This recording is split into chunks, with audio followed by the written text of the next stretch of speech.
but also shares her own personal stint with abuse as a child witness to it and as an adult survivor. These events have raised thousands of dollars that have benefited shelters in Brockton as well as in other cities.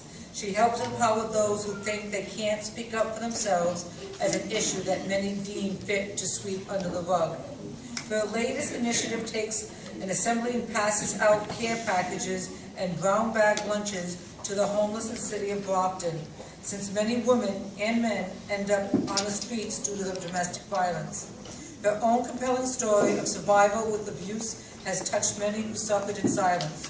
Those who might know someone looking to flee but does not know how, and compels others to want to know more on how they can help.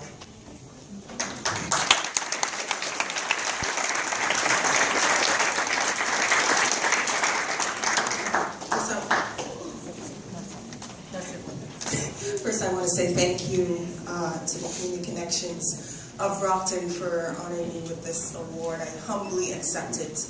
I want to briefly say or tell you about a stat that is prevailing every day as it surrounds domestic violence.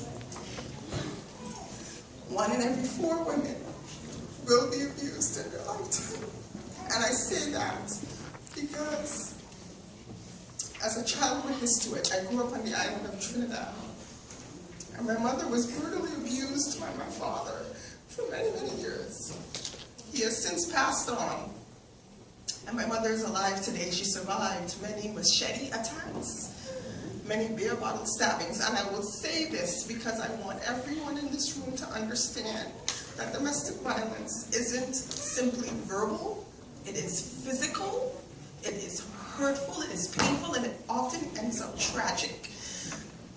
I subsequently became a victim myself for 2 years at the hands of my then abuser. Many, many years later, I was challenged to pick up a platform after winning 2 beauty pageants, and I'm sorry, I have snot running down my nose. We'll edit that one out. Yeah, please. And domestic violence awareness was an easy choice because it still plagues my family today. I have brothers that are abusive. They are not here in the States, they still live in Trinidad. 1 in every 4 women, that's myself and 3 other women that are in this room. The problem with that stat is that all 4, or maybe 1, are not speaking up. They're suffering in silence.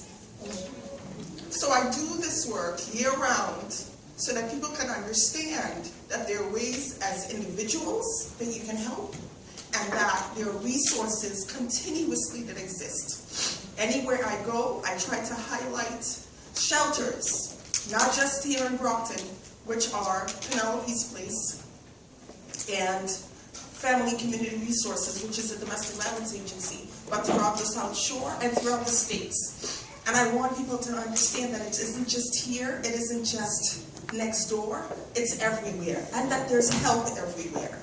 So we do this work, we put on initiatives throughout the year to get people out and about talking about the issue. It's not for fame, it's not for glory, but it's to put a face to the thousands and millions of women and men and children that are suffering in silence. As a child experiencing domestic violence, watching it through the eyes of a child, it lives with you forever.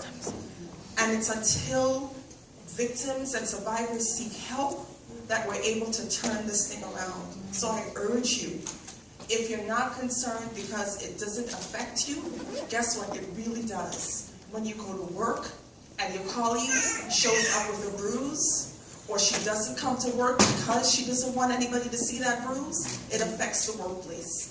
And I ask you, as bystanders, to understand that there are ways that you can help combat this issue. Pick up the phone, call the National Domestic Hotline, 1-800-799-SAFE, to find out about resources in your community and anonymous ways, you don't have to give a name, about the ways that you can help someone that may be suffering this in silence. So I want to thank you again. I want to thank Community Connections. I want to thank